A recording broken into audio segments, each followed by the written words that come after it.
And the podcast will begin in 5, 4, 3, 2, 1. Ladies and gentlemen, Jesse Mandapat. Guys, napakahina naman ng audience natin. Okay. Jesse, how are you? Good.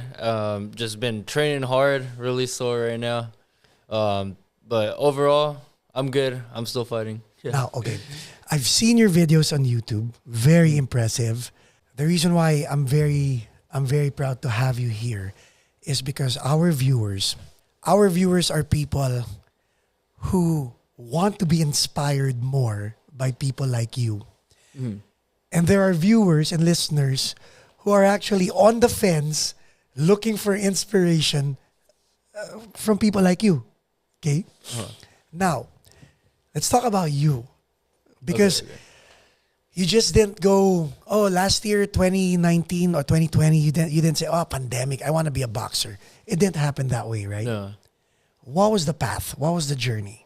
You didn't wake up one morning and say, I'm going to be a boxer. This did not happen last year. This happened years and years and years ago. What was the journey like? Man, it's actually a funny story. So, it started in about, I think, the 4th grade in elementary. Right. And my dad wanted to discipline me because I was a truant in school. I wasn't really doing too well. I was always getting in trouble. So my dad was going to take me to karate and, to discipline me because, karate is about discipline and all that. But, man, it was expensive. It was expensive. So my dad said, let's go to a boxing gym. He said, $50 a month? Okay, I can afford that. Okay, let's do it. So 4th grade? Yeah, I think 5th, 4th grade, around there, sometime around there. And, so my dad took me to boxing. And then, my first sparring, guess how many punches I threw on my first sparring? First sparring. Karate, boxing. Boxing. Yeah, guess how many punches I threw? In one round, 118. Yeah, when I first started boxing on my first sparring when I was 9 years old. My very first sparring. Guess how many punches I threw? How many punches I 75? One. One punch. Right in the head.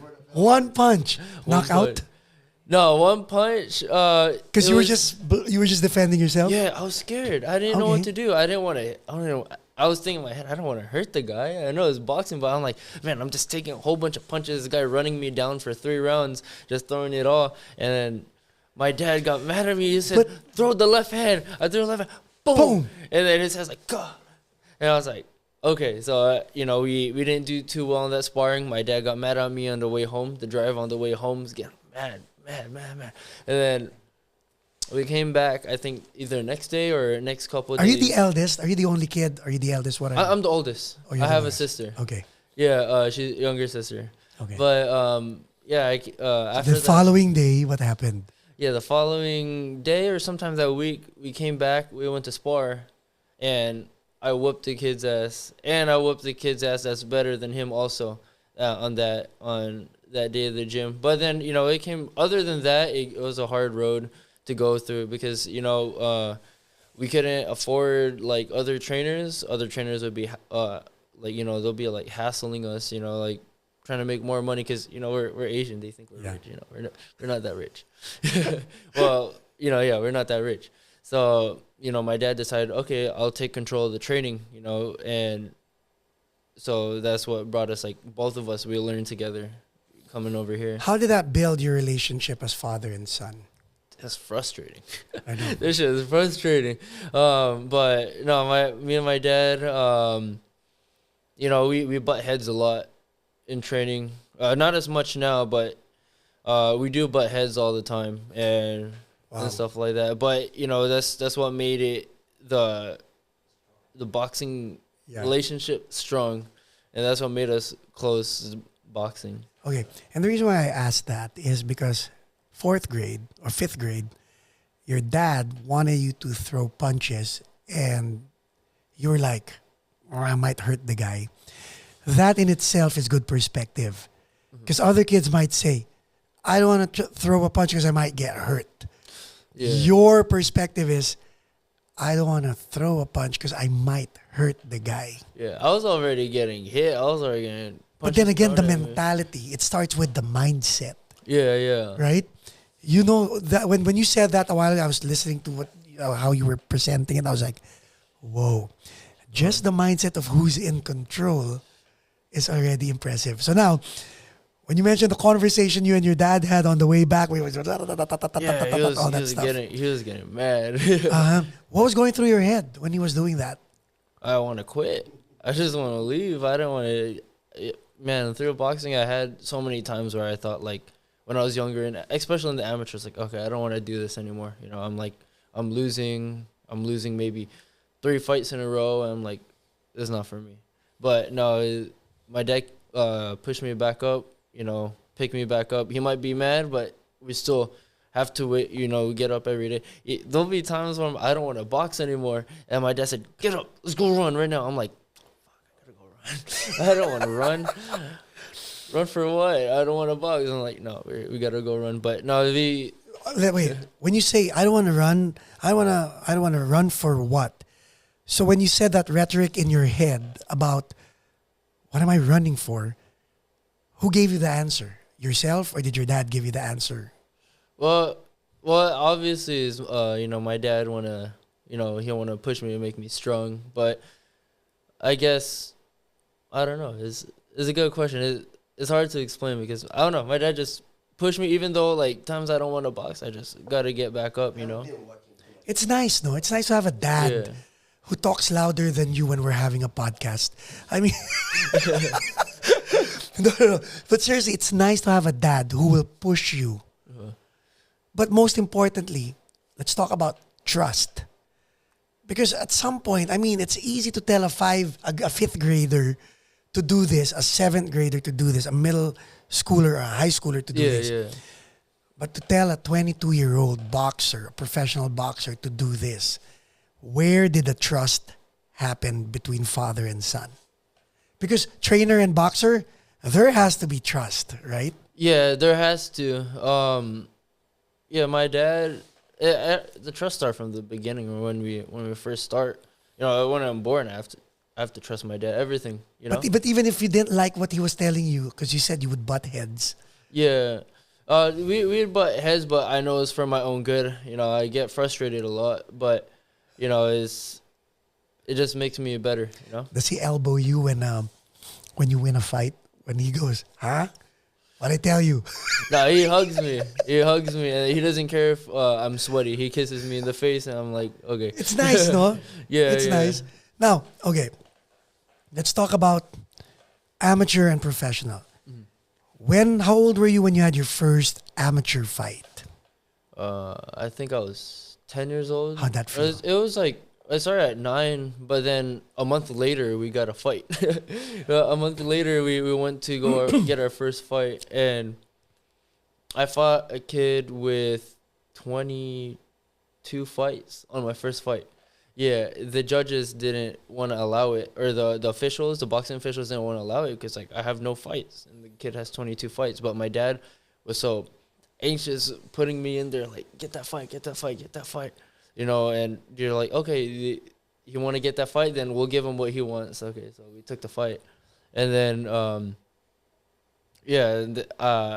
I didn't win, but it was a very close fight. In amateurs, back then, the punches were based on a scoring system. So how many punches you landed on your opponent, that's how, you know, the scoring system goes. Right.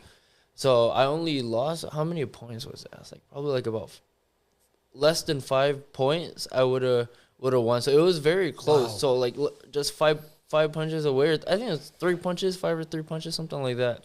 Wow. And I would at least, like, you know, won.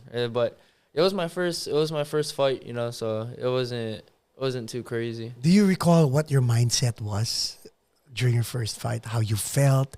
How it looked? I was nervous and I was cold. My first fight, I was really nervous. Did you feel the punches as they were coming? No, not Adrenaline really. was setting in even at 10 years old, no? Yeah, I was more nervous than scared to get hit. Right. You know, it was hard to warm up because it was my first fight. But we got the hang of it. My score was my record wasn't too well in the amateurs. I can't even remember my amateur record, but my amateur records started getting better once 2015 when we fought our first national tournament. Yeah, over there, my dad was telling me like, "Oh, are you really ready for this?" Because I got beat up in sparring. My dad said, "Are you ready for this? Are you really ready for this? Because we're gonna go over there. You're gonna embarrass yourself. You're gonna embarrass me. And like we're gonna go to a national tournament." So there's that. No, at least there is that kind of conversation, right? Yeah, and so we went over there. I had like a couple losses and everything, but we went over there. We don't know how we're going to do. We just went there, gave it our all. I ended up ranking number 2 in the U.S. Wow. On that tournament. How many fights to rank number 2? That tournament, I think I fought 3 times. I fought 3 times that week, but luckily my division didn't have like a lot of people. Right. Other divisions, they have like about 25 people or more. I didn't have too many people in my division. I had like about 10, but still, to place number 2 in the whole U.S., that's a big accomplishment, at least for me, Yeah. I mean, yes. Now, Yeah. your first amateur knockout that you delivered, how old were you when that happened? In amateurs, Did you ever knock anybody out? I stopped people in the amateurs, but I never really knocked anyone out. Okay. But I've dropped a couple of people, and actually First knockdown, yeah. Yeah, but sometimes I remember there was one. I got someone with a hook right when he came in. When he threw the jab, I threw the hook, Boom, right there on his head, and he fell. And then the referee calls it a slip. I'm like, you're this close to us, and you said that it's a slip. How, are you even watching the fight? I dropped him right on the floor. SoCal State tournament, I think it's 2013, 2014. Boom, right in the head, falls to the floor, and then he says, "Oh, he slipped. That's okay. We're not gonna take a point up." But I still won. I still won the fight. I still won the fight, but it's like they didn't score. Okay, as a knockout. You know what? So that people can understand this, and I've spoken to other people as well about it. Fascinating. So back in high school, I would get into fist fights. Now, for fist fights on the street, every time I would get into a fist fight, I would have tunnel vision. Part adrenaline, part nerves, part everything, right? So you get this tunnel vision. So now you don't have any periphery, and everything's a blur, because all you want to do is just want to knock that person out and get out as fast as you can and call it a day. In 15 seconds, 20 seconds, you're done, right? But when I'm listening to you and you're telling me that, and you're describing how you placed that hook, how you saw the person fall, how the referee called it a slip, and how you were able to think in your head, that's not a slip. Do boxers have tunnel vision, or does training erase the tunnel vision so you can have a wide periphery of the whole boxing? No, yeah, you totally have a tunnel vision, but during training, you'll learn how to, especially it's weird because even you know what I'm talking about, right? Your ears have tunnel vision too, really, because you block out everything, all the crowds. Sometimes you could hear the crowds too, like you could hear your girlfriend sometimes, whatever. Right. But you erase all the sound. You can only hear your coach. It's weird. It's so weird. Can you describe that so that for people like me and others who are watching, what can you see? Because all we have is PlayStation and Xbox, right? When you play and all that stuff. But you as a boxer, what can you see? What can you hear? Or can you really see from this far? Can you see the punches coming from the side? What can you hear? Well, we can hear the crowd. It's crazy because sometimes when I'm fighting, let's say if I got hit, like there'll be times where I don't even get hit, and the opponent's team will be like, "Oh yeah, good punch, good punch." They'll be like yelling like a big old crowd. I'm like, I didn't even get hit. I'm like, what is that? And then yeah, you can hear the crowds and all that stuff. You can hear like when you're already doing good and you're punching and like everyone's like and it motivates you too when you're already kicking the guy's butt. You're like pa pa pa, and everyone's like, oh yeah, let's go. Everyone's getting all crazy, and that motivates you to keep punching more too. But What can you see? Well, I see it. It's just my opponent either whatever he's doing. I just gotta focus and not worry about like the crowd. Just Right. focus on like the person that's right in front of me, and focus on the movement, reading the opponent, all Reading. that. When you say reading, that's split-second decisions because timing is everything, right? Yeah, of course. So how Yeah. does that work? I mean, what goes through your head? He's gonna do this. Do you anticipate punches? I try not to Okay, anticipate there you it, go.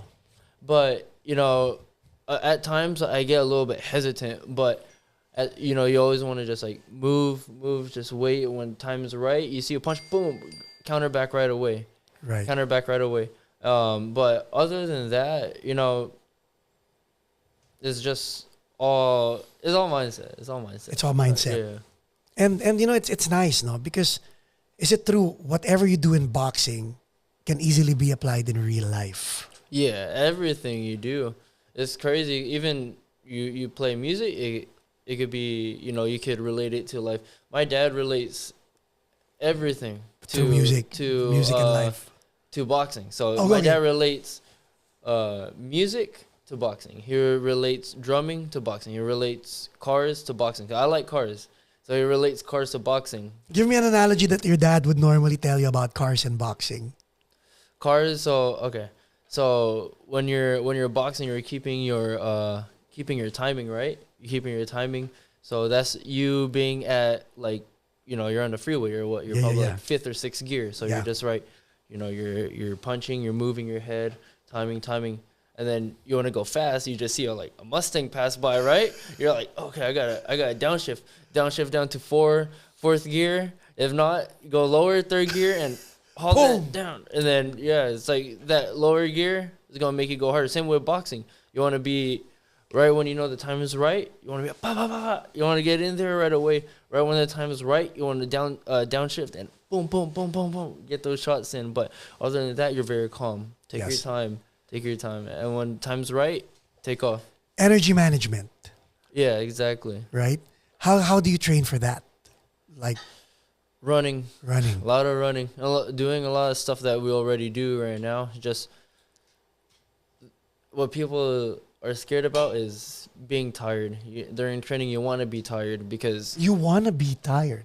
you want to be tired, and then past that, you Oh. want to get past that. You want to get past getting tired. So you want to get tired. Just like what I told my dad, just like or even yesterday, I told him like I'm gonna make myself tired like just right now. It's barely like the first 15 minutes of training. I want to make myself tired right now, so that 45 minutes of going through it, I'm gonna get tired and tired and tired. So that way, when the day of the fight comes, I won't be tired. Wow, let's talk about going pro. You and your dad probably had a conversation. What was the conversation like between you and your dad? Are we gonna go pro? Are we ready to go pro? What was the conversation like? We're going through like family problems. A lot of family problems, and we're like, we gotta make this happen. We gotta go pro. We went to the gym like here and there, but I was like, we've been waiting too long. I'm already 18, and a lot of people that were my age when I was in the amateurs already turned pro, and they're already making big moves, and like I'm over here, still like kind of like struggling, like to get a fight. But I was like, you know what, we gotta go pro. You just gotta. You made that decision. Yeah, I made the decision. My dad followed it, and then from there here we are. We're nowhere near where we want to be yet, but we're almost Right. there. First fight, what was it like? First professional fight. Man, that fight, it was tough. It was tough. Yeah, I came to the fight thinking that it was gonna be an easy win.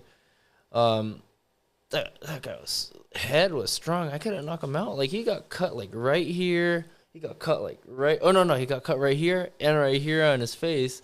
I'm like, this guy's not going down. I'm throwing so hard. And they said the fight was going to be at like 8 o'clock, 9 o'clock, right? Where was the fight at? Was it in the States? Or? Tijuana. In Tijuana, okay. Yeah, the fight was, they said the fight would have been like 8 or 9 o'clock.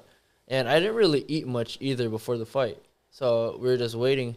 But then the fight ended up being like 12 midnight. What? And I was fighting basically on an empty stomach. Yeah. Yeah, and I came to the corner and my lips turned purple when like I'm tired. And my lips turned purple, so I was like, I had no food, no water. I still finished the 4 rounds good. I still won the fight.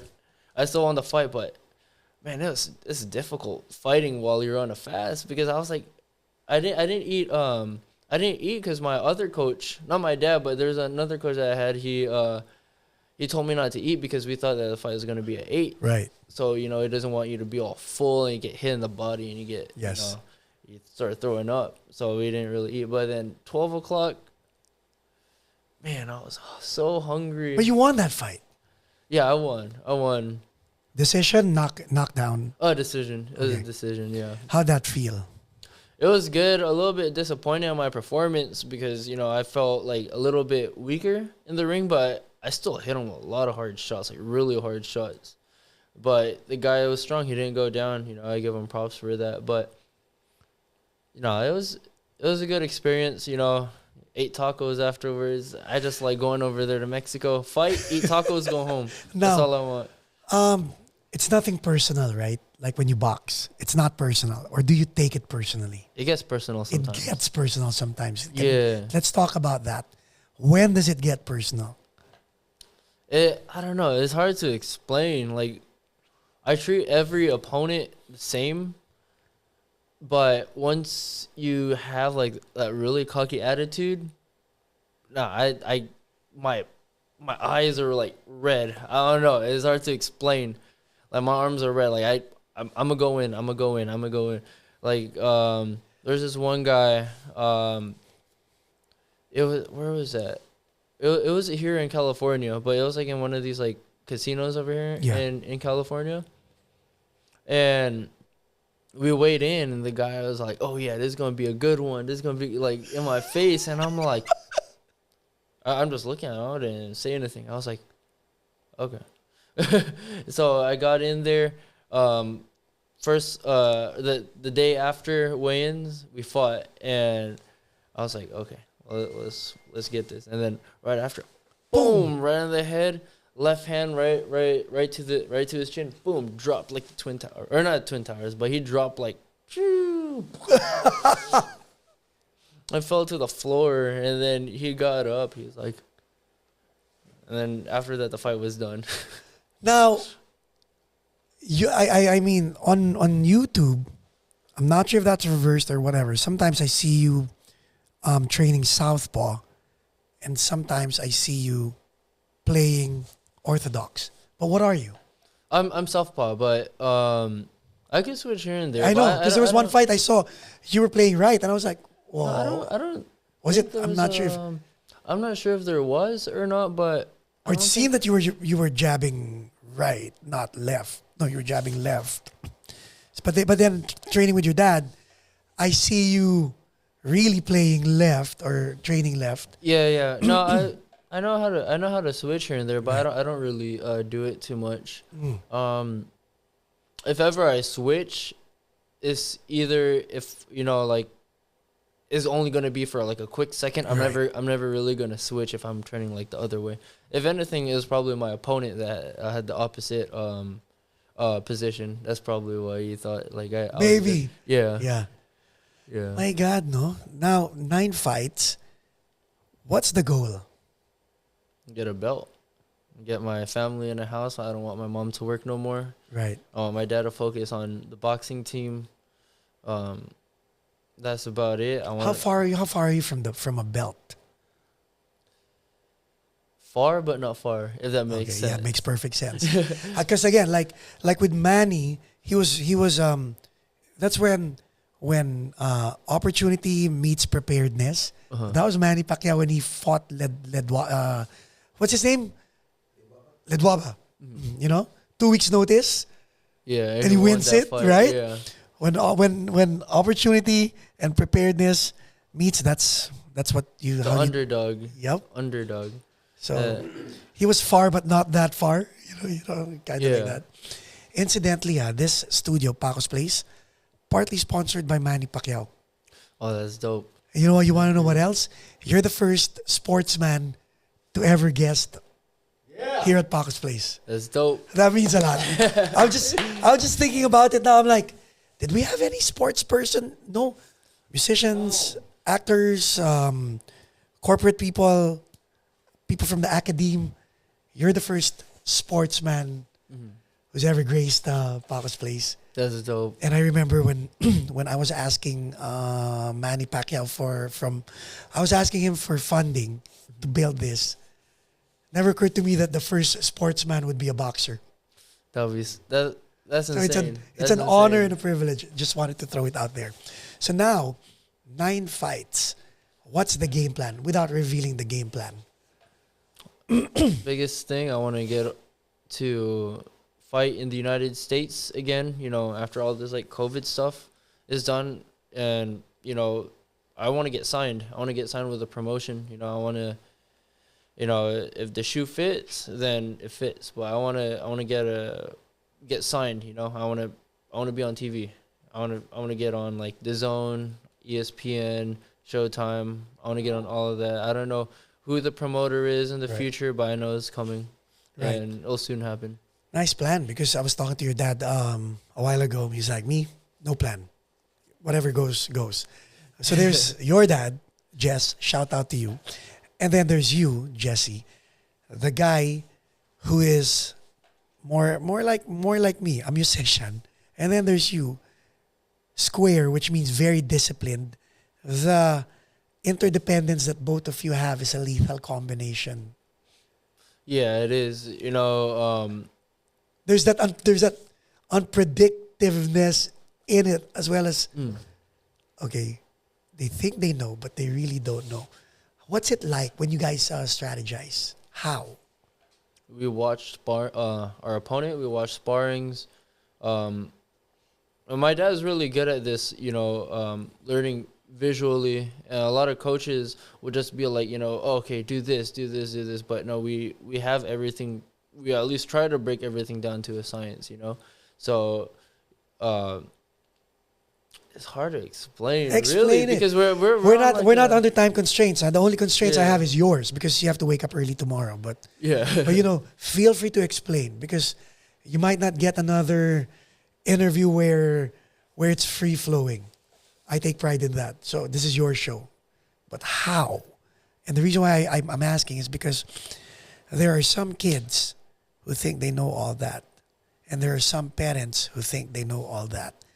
But the way I observed both of you a while ago and on video and fights that you guys have and the questions I'm asking, I sense that you trust your dad for the things that he knows and doesn't know, and he trusts you for the things that you know and don't know. That's why you guys give and take. Yeah. No, like you said, there's like a lot of trust in this thing. He trusts me like in the ring also. Like, he's actually the most nervous. Of course. Yeah, he's the most firstborn son. Yeah, he's the most nervous. But during training, you just gotta I don't know, it's hard to explain how we do it. We just do it, We just go in there, get that training. Everything is strategic. If we're gonna spar, then there's something I didn't do wrong. Like, let's say my footwork was off. Next time our footwork will be there, because we learn it in training the next day. The next day, we're gonna be learning footwork all the time. Just like today, we work on footwork a lot, and it shows when we spar that the footwork will be there. Like your jump ropes. And Yeah. everything else. More like stepping back, moving forward, set aside, and all this kind of stuff. And it's just being on your foot and not getting tired on your foot, That's hard, no? Yeah. Oh, yeah, that is hard. Yeah, man, if it was easy, everybody would do it. I remember they said that if it was easy, everybody would do it, right? Yes. Yeah, but no, we we take a lot of pride in our work, our effort, because it's a job that we're not paid for yet. Because in the end, it's gonna be a big bank. It's like being a musician. Mm-hmm.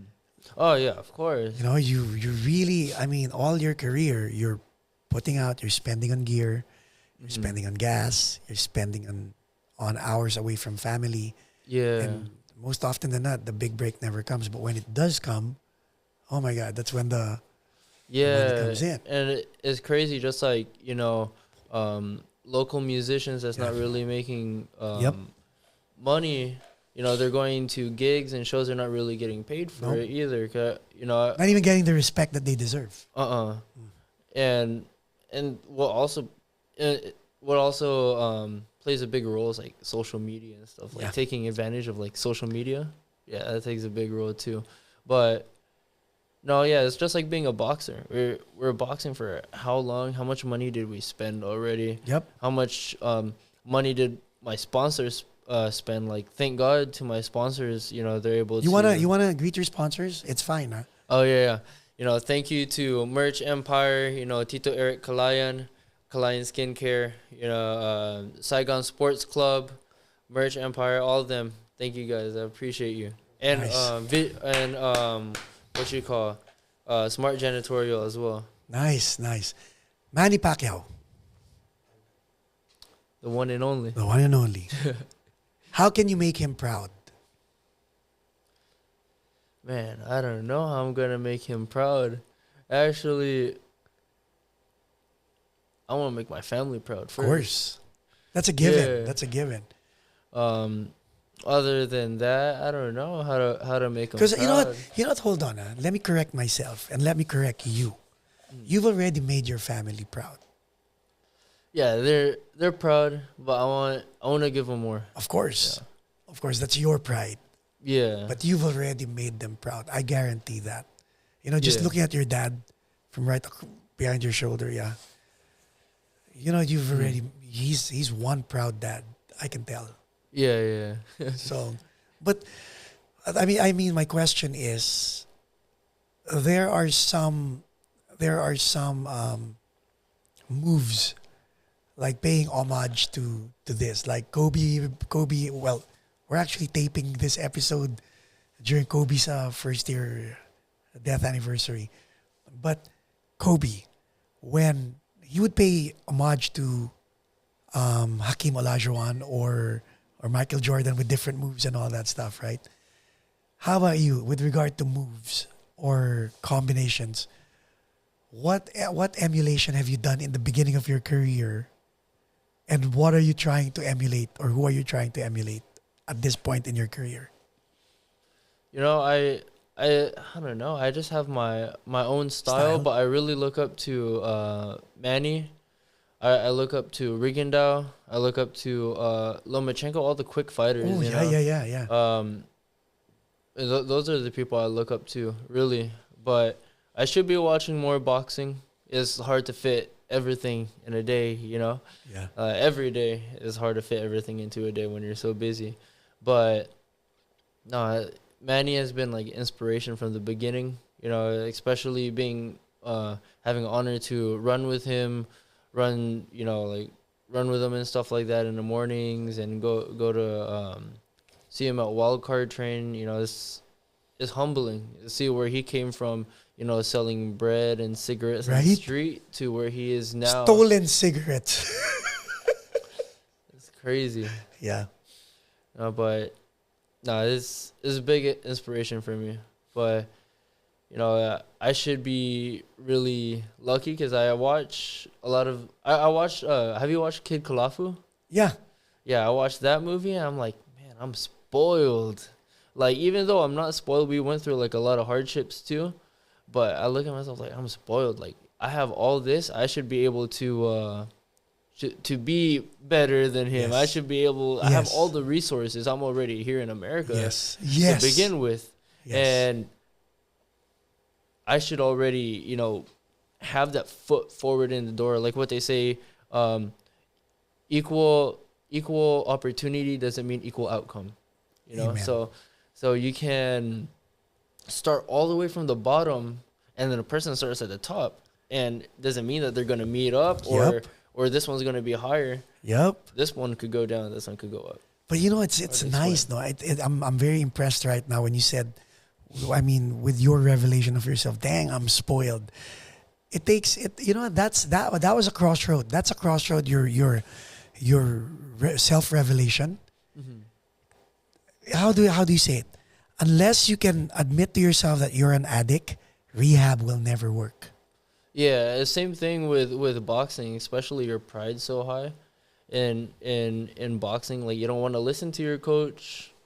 Yeah, there'll be times where I don't listen to my dad in training too, like when I'm sparring, and sometimes it's not that I don't want to, it just doesn't register in my head, or I'm too tired, you know. It's like, jab, move your head. I'm like, hey, let me wait a little bit. I'll jab once I feel better, But no, yeah, it's true. Once you want to really put yourself up there, you're going to be like, okay, I'm not that good. I have to listen. I have to have someone take care of me. Yes. You have to humble yourself, no, in order to go up. Yeah, you gotta have, and comes to the whole thing of trust. Do you trust the person that's taking care of you? Yes. Yeah. Then this is a very inspiring interview. I really appreciate you. Sparring partners. Who gets to pick? Like for this fight, you get to pick your sparring partners, or does your dad get to pick? My dad get to pick who I spar. So it's like, I have a surprise for you. Does it work?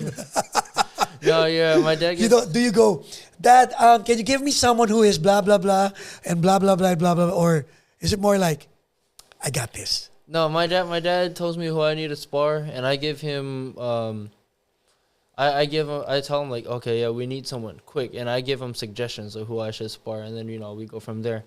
Now, how does that work when you get inside the ring? Do you guys talk light, moderate, severe? Oh no, my dad gets mad, like, especially when I don't listen. He get mad. Well, he doesn't really get mad off the bat, right? But when I don't listen, he'll get mad. But usually, is very strict. He try to be very firm with his words, so you can follow it right away. But other than that, if I don't listen, he's on me. He's on me, and then he'll even yell at me after the training. But no, everything right now is a lot better, now. Now, when you spar, no mercy with the partners. It depends. It depends what we're working on. If we have like beginners and stuff like that, then I'll work with them. I'm gonna work on something that I need to work on. If it's gonna be moving my head, I'm gonna be moving my head. That's something I need to work on. Sometimes I don't have to beat up the guy, but if it's like someone that's hard, I have to give it my all too. But if are they allowed to beat you up, or are they required to beat you up? Well, everyone is free to do what they want to do, in the ring. But like with people that are like they're pros also, we have to give it all, but if it's like beginners, I tend to take it easy. They could go hard on me, but I know I can handle it. Actually, just today in sparring, Dad. Remember? Do share. Okay, so if the person is talking trash, you have permission to whoop his. Smack him. Did you? Yeah. I did. This guy goes to the gym. He says he wants to go pro, and is saying all this stuff. Yeah, I want to go pro. Blah blah blah. So my dad says, okay, go to the gym tomorrow. You'll spar my son. I was like, okay. My dad didn't think he was really down to go spar me, so he went to go spar me, and that was today. He shows up, he's already warming up. He's like so super motivated, right?